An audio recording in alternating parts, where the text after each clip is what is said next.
സാംസ്കാരികമായി ഏറെ സമ്പന്നമായ ഉത്തരകേരളത്തിന്റെ, പ്രത്യേകിച്ച് കാസർഗോഡ്, കണ്ണൂർ ജില്ലകളുടെ തനതായ ഒരു അനുഷ്ഠാന കലാരൂപമാണ് പൂരക്കളി.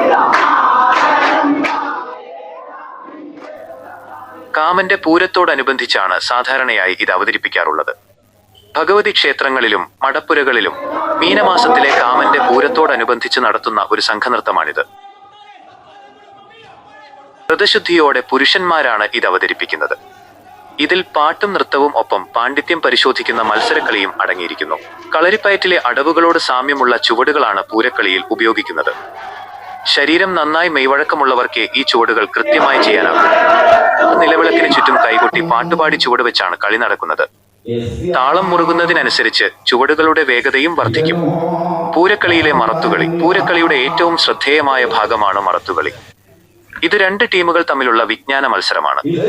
ഇതിൽ പാട്ടിനും നൃത്തത്തിനുമപ്പുറം പുരാണം, വ്യാകരണം, ശാസ്ത്രം തുടങ്ങിയ വിഷയങ്ങളിൽ കളിക്കാർ അറിവ് പങ്കുവയ്ക്കുകയും പരസ്പരം ചോദ്യങ്ങൾ ചോദിക്കുകയും ചെയ്യുന്നു. പ്രകൃതിയുടെ ഉണർവിനെ, വസന്തത്തെ വരവേൽക്കുന്നതിന്റെ ഭാഗമായാണ് ഈ കലാരൂപം കണക്കാക്കപ്പെടുന്നത്. പൂരക്കളിയുടെ ഉദ്ഭവത്തെക്കുറിച്ച് ശ്രീ കൊടക്കാട് മോഹനൻ പണിക്കർ പറയുന്നത് കേൾക്കാം. പാർവതിയും പരമേശ്വരനും വിശ്വപിതാക്കന്മാരാണ്. എന്നാൽ ആ പാർവതിയുടെ മുജ്ജന്മം എന്ന് പറയുന്നത് സതീദേവിയാണ്. സതീദേവിയുടെ പിതാവ് ദക്ഷപ്രജാപതി. ആ ദക്ഷപ്രജാപതി ഒരു യാഗം നടത്തുമ്പോൾ തൻ്റെ അതായത് തൻ്റെ മകളുടെ ഭർത്താവായ പരമശിവനോടുള്ള എതിർപ്പ് കാരണം അവർ തമ്മിലുള്ള ഒരു ഈഗോ പ്രശ്നം എന്ന് വേണമെങ്കിൽ പറയാം. അങ്ങനെ ഈ പരമശിവനെ ആ യാഗത്തിലേക്ക് ക്ഷണിച്ചില്ല. എന്നാൽ തൻ്റെ ഭവനത്തിൽ വെച്ച് നടക്കുന്ന യാഗത്തിൽ പങ്കെടുക്കണമെന്ന് ശഠിച്ചിട്ട് സതീദേവി ആ യാഗത്തിൽ പങ്കെടുക്കാൻ വേണ്ടി പോവുകയാണ്.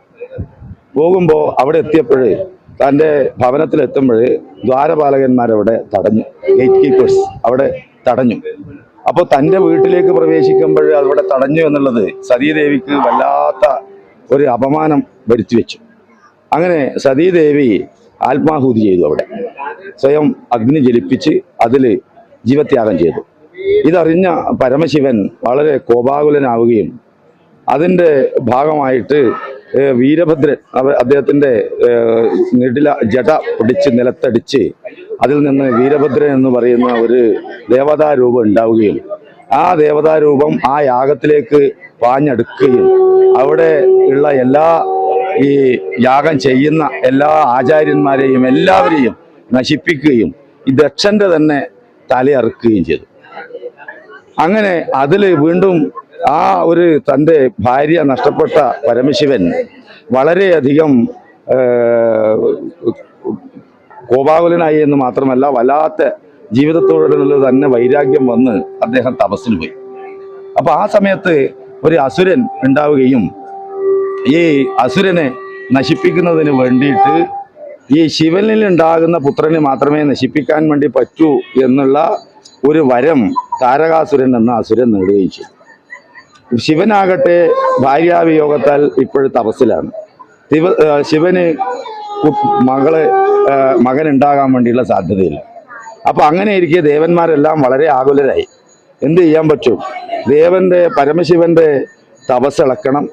സതീദേവി പുനർജനിച്ച് പരമശിവന്റെ ഭാര്യയായി മാറണം. അങ്ങനെ സതീദേവി പുനർജനിച്ചു. ഹിമവാന്റെ പുത്രിയായി പാർവതിയായി പുനർജനിച്ചു. പക്ഷേ ശിവപാർവതിമാരുടെ സംയോഗം നടക്കണം. അതിനെന്ത് ചെയ്യാൻ പറ്റും? ശിവന്റെ ഈ തപസ്സിളക്കണം. ശിവന്റെ തപസ്സിളക്കാൻ പറ്റുന്ന ഒരേ ഒരാൾ കാമദേവൻ മാത്രമാണ്. അങ്ങനെ കാമദേവനോട് ഈ ശിവന്റെ തപസ് ഇളക്കാൻ വേണ്ടി ആവശ്യപ്പെട്ടു. ഒപ്പം പാർവതിയെ ഈ തപസ് അനുഷ്ഠിച്ചുകൊണ്ടിരിക്കുന്ന ശിവനെ പരിചരിക്കാനും ആവശ്യപ്പെട്ടു. അങ്ങനെ പാർവതി തനിക്ക് പരമശിവൻ മാത്രമായ ഭർത്താവായി വരാൻ വേണ്ടി പാടുള്ളൂ എന്നുള്ളത് കൊണ്ട് ഈ പരമശിവനെ പരിചരിക്കുകയും ആ വേളയിൽ ഇതൊന്നും പരമശിവനും അറിയുന്നില്ല. എന്നാൽ കാമദേവനെ ഉപയോഗിച്ചുകൊണ്ട് ദേവന്മാര് ഈ പരമശിവനിലേക്ക് ഈ കാമാസ്ത്രം അയക്കുകയാണ് ചെയ്യുന്നത്. കാമന്റെ അസ്ത്രങ്ങൾ എന്ന് പറയുന്നത് പുഷ്പങ്ങളാണ്. അരവിന്ദം അശോകം ച ചൂതം ച നവമാലിക നീലോൽപലം ച പഞ്ചൈതേ പഞ്ചബാണസ്യ സായകാഹ എന്ന് പറയും. പുഷ്പവിശേഷങ്ങളാണ് അദ്ദേഹത്തിന്റെ ബാണങ്ങൾ. അങ്ങനെ ഈ ബാണം ശിവനിലേക്ക് തറച്ചപ്പോൾ അദ്ദേഹത്തിന്റെ തപസ് ഇളകി. പെട്ടെന്ന് അദ്ദേഹം തിരിഞ്ഞു നോക്കിയപ്പോൾ എൻ്റെ തപസ് ആരാണ് ഇളക്കിയത്, എന്നിൽ എന്താണ് ഒരു കാമാവേശം വന്നത് എന്ന് തിരിഞ്ഞു നോക്കുമ്പോൾ അവിടെ കാമദേവൻ അവിടെ മറഞ്ഞിരിക്കുന്നതായി കണ്ടു. അവിടെയും കോപാകുലനായ പരമശിവൻ തൻ്റെ നെടില നേത്രാഗ്നി, മൂന്നാം കണ്ണ് തുറന്ന് ആ അഗ്നിയിൽ ഈ കാമദേവനെ ദഹിപ്പിക്കുകയാണ്. അതോടുകൂടി ഈ ലോകത്ത് കാമനില്ലാതെ വന്നു, ആരിലും രതിയില്ല. അങ്ങനെ ലോകം വല്ലാതെ വരണ്ട് ഉണങ്ങി എന്ന് പറയുന്ന മട്ടിലായി. അങ്ങനെ എങ്ങനെ ഇനി കാമനെ പുനർജനിപ്പിക്കാൻ വേണ്ടി പറ്റും? അങ്ങനെ കാമദേവന്റെ ഭാര്യയായ ഈ രതീദേവിയും ദേവന്മാരും എല്ലാവരും കൂടി പ്രാർത്ഥിച്ചപ്പോഴൊരു അശരീരി ഉണ്ടായി. അതായത് ചൈത്രമാസ ആദിത്യനെ, നാരായണൻ എന്ന ചൈത്രമാസ ആദിത്യനെ നിങ്ങൾ പൂജിക്കുക, പൂവിട്ട് പൂജിക്കുക, അപ്പോൾ കാമൻ പുനർജനിക്കും എന്ന് പറഞ്ഞു.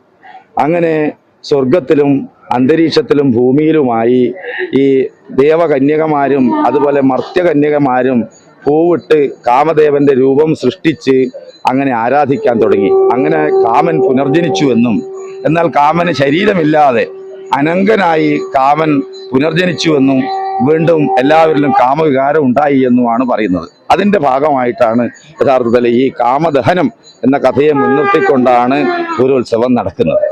ഇവിടെയുള്ള സങ്കല്പങ്ങൾ എന്ന് പറഞ്ഞു കഴിഞ്ഞാൽ ഇതിൽ ദേവി എന്ന് പറയുന്നത് കന്യകയാണ്. അപ്പോൾ ഈ കന്യകയുടെ ആരാധിക്കുന്നതോടുകൂടി ഈ മണ്ണിൻ്റെയും പെണ്ണിൻ്റെയും, അതായത് ഈ ഭൂമിയുടെയും നമ്മുടെ സന്താന പരമ്പരയുടെയും ഐശ്വര്യവും അഭിവൃദ്ധിയും സമൃദ്ധിയും ഉണ്ടാകുന്നു എന്നുള്ള നിലയിലാണ് പൂരോത്സവം സംഘടിപ്പിക്കുന്നത്. ആ പൂരോത്സവത്തിൽ നമ്മുടെ പെങ്ങന്മാരുടെ, സഹോദരിമാരുടെ, അമ്മമാരുടെ, കന്യകമാരുടെ എല്ലാം തന്നെ ഐശ്വര്യത്തിന് വേണ്ടി പുരുഷന്മാർ ഇങ്ങനെ ഉത്സാഹത്തോടെ ആടിത്തിമിർത്ത് കളിക്കുന്നതാണ് പൂരക്കളി.